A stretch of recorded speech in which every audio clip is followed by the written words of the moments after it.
Hi everyone, welcome to CUET by Supercat. मेरा नाम है आकाश Shukla. One of the most awaited video for all the CUET 2024 student over there. भाई CUET 2024 के लिए time table क्या होगा? क्या है एक perfect time table board examination को कंसीडर करते हुए? अब हम लोग जान चुके हैं कि भाई हमारा बोर्ड एग्जामिनेशन कब होगा, कौन सा पेपर कब है और हमारे पेपर कब तक चलेंगे. We have the complete schedule. Date sheet already announce हो चुकी है, लगभग लगभग सभी बोर्ड्स की आ चुकी है. तो बोर्ड एग्जामिनेशन के अंदर 100% या फिर 100% इन सीयूटी किस तरीके से लेकर आया जाए, उसका टाइम टेबल क्या होगा, किस तरीके से आपको टाइम टेबल बनाना है, और मैं एक बहुत अच्छा ओवरव्यू इस वीडियो के अंदर देने वाला हूं. बहुत ही यूजफुल ये वीडियो होने वाला है, एंड तक देखिएगा. चलिए स्टार्ट करते हैं. सबसे पहले मैं आपको बताता हूं, जैसे कि सीबीएसई बोर्ड की डेट शीट आ चुकी है. ह्यूमैनिटीज के एग्जाम वहां पर दिखाई दे रहा है कि 1 अप्रैल 2024 तक चलने वाले हैं. कॉमर्स के एग्जाम 27 मार्च 2024 तक चलने वाले हैं. पीसीएम के एग्जाम की अगर हम बात करें तो वो 12 मार्च 2024 तक चलने वाले हैं, क्योंकि फिजिकल एजुकेशन का एग्जाम जो है 12 मार्च को है, ऑल्दो 9 मार्च को आपका मैथमेटिक्स या अप्लाइड मैथमेटिक्स का एग्जाम है. अगर मैं पीसीबी की बात करूं तो ये एग्जाम जो है आपका पीसीबी का 19 मार्च 2024 को खत्म हो रहा है.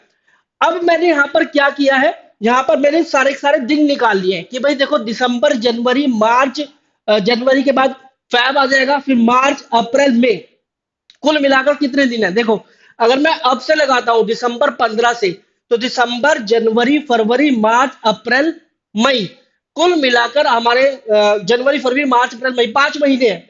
5 महीने हमारे पास अभी है, लेकिन जो फैब का मंथ है वो हमें इंक्लूड नहीं करना है फॉर आर सीयूटी प्रिपरेशन, क्योंकि वो मंथ जो रहेगा पूरा का पूरा हमारा किस में रहेगा, हमारा बोर्ड एग्जामिनेशन के अंदर रहेगा. क्योंकि मार्च में कुछ एग्जाम्स जो है आपके पहले खत्म हो रहे हैं, तो उसमें भी हमें थोड़ा टाइम मिलेगा. हाँ, कुछ ऐसे बच्चे हैं जैसे ह्यूमैनिटीज वाले 1 अप्रैल को खत्म हो रहे हैं, उनको टाइम नहीं मिलेगा. उनके लिए भी मैं बताऊंगा किस तरीके से करना है. देखो जैन अगर मैं दिसंबर की बात करूं तो 15 दिन सबको मिलने वाले हैं, जनवरी के 31 दिन सबको मिलने वाले हैं, फिर फैब के नहीं मिलेंगे आपको सीयूटी एग्जाम के, फिर 19 डेज 11 डेज 4 डेज ह्यूमैनिटीज के बच्चों को मार्च का समय नहीं मिलेगा सीयूटी एग्जाम के लिए प्रिपरेशन करने के लिए. अप्रैल की बात करें 30 दिन सबको मिलेंगे, ऑलमोस्ट 15 दिन मई के मिलेंगे. तो मैं टोटल नंबर ऑफ डेज की बात करूं तो देखो कितना अच्छा ये एनालिसिस निकाला गया है. टोटल नंबर ऑफ डेज की बात करें पीसीएम के तो 110 दिन है, पीसीबी के लिए 102 दिन है, ह्यूमैनिटीज वाले बच्चों के लिए 90 दिन है, और कॉमर्स वाले बच्चों के लिए 95 दिन है, 95 डेज है.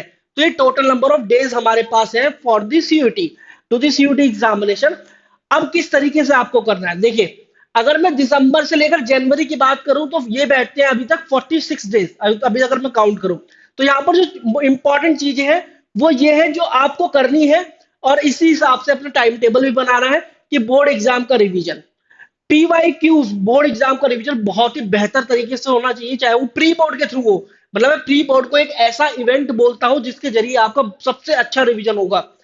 पीवाईक्यूज लगाने chapter wise and topic wise, चाहे एक मतलब बुक खरीद लो भाई पीवाईक्यू की भी, बिल्कुल भी कंजूसी मत करो. बहुत अच्छे आपके कंसेप्ट हो जाएंगे, आपको पता चल जाएगा कि बोर्ड एग्जाम में किस किस तरीके से क्वेश्चन पूछे जा रहे हैं, रिपीटेटिव नेचर के किस तरीके के क्वेश्चन आ रहे हैं.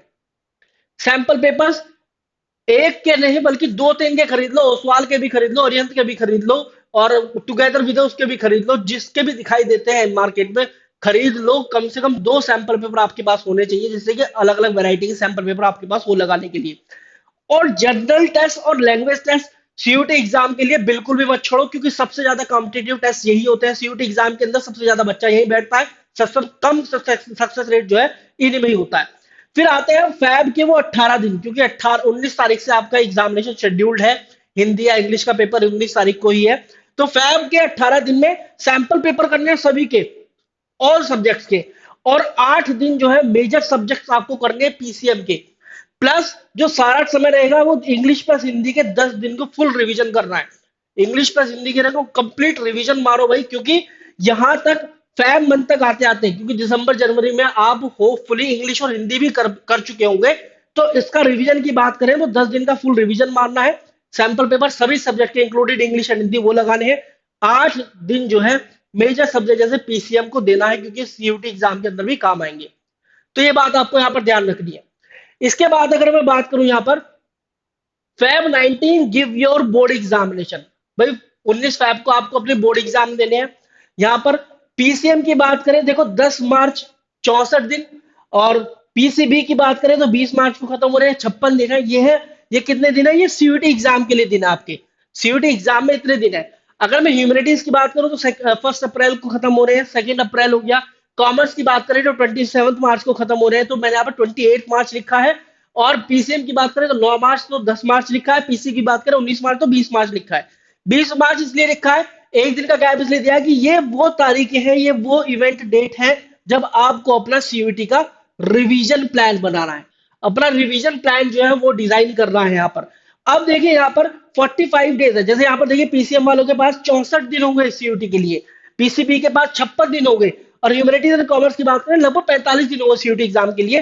तो अगर मैं 45 दिन की बात करूं, कितने भी नंबर ऑफ डेज हो, अगर आपके पास 60 दिन है तो आप इसको किससे 3 से डिवाइड कर लीजिए, 20 हो गया।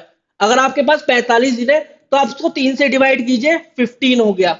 अगर आपके पास फॉर एग्जाम्पल 56 दिन है, ठीक है, 56 दिन है तो फिर आप उसको 3 से डिवाइड कीजिए, तो फिर मतलब कितना आएगा, शायद 18 आएगा, 18 या 54, लगभग 18 दिन के आसपास हो गया।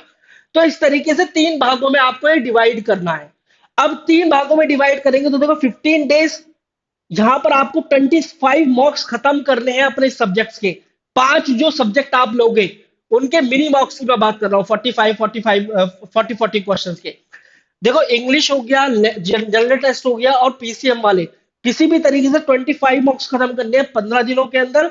और फिर जहां पर जब आप ये 25 मॉक्स खत्म कर लेंगे तो आपको आपके वीक एरिया और स्ट्रॉन्ग एरिया पता चल चुके होंगे, आपको ये पता चल चुका होगा कि आपको किस चैप्टर की थ्योरी में काम करना है, किस चैप्टर के न्यूमेरिकल्स में या किस चैप्टर के क्वेश्चन पे काम करना है। फिर 15 डेज आपको डेली 3 चैप्टर का रिवीजन मारना है। अब क्या देखो, आपने यहाँ पर देख लिया कि भाई अब आप सीयूटी के लिए कितने पानी में हो। अब यहाँ पर 15 दिन ये आ गए जब 3 चैप्टर की थ्योरी का रिवीजन मारना है बहुत ही ईमानदारी से, चाहे आपने कोई नोट्स बनाए हो, कोई बोर्ड एग्जाम की तैयारी के दौरान कुछ चीजें देखी हो, उन सबको एक बार देख लेना है और कम से कम 3 चैप्टर करने हैं एक दिन के अंदर, ठीक है। इसलिए 15 या 45 लगभग 3 सब्जेक्ट खत्म हो पाएंगे। और फिर बचे हुए जो 15 डेज है यहाँ पर, उसमें आपको फिर से 25 मॉक्स खत्म करने हैं। इस तरीके से आप 50 मॉक भी लगा पाएंगे और यहाँ पर डेली 3 चैप्टर जो है वो रिवाइज भी कर पाएंगे आप अपने इन 15 दिनों में। तो ये 45 दिन बहुत ही कड़ी मेहनत करनी है। अगर ये 45 दिन बहुत अच्छे से खेल जाओगे तो 100 परसेंटाइल जो है आपका सुनिश्चित है भाई, ये इंश्योर कर लेना।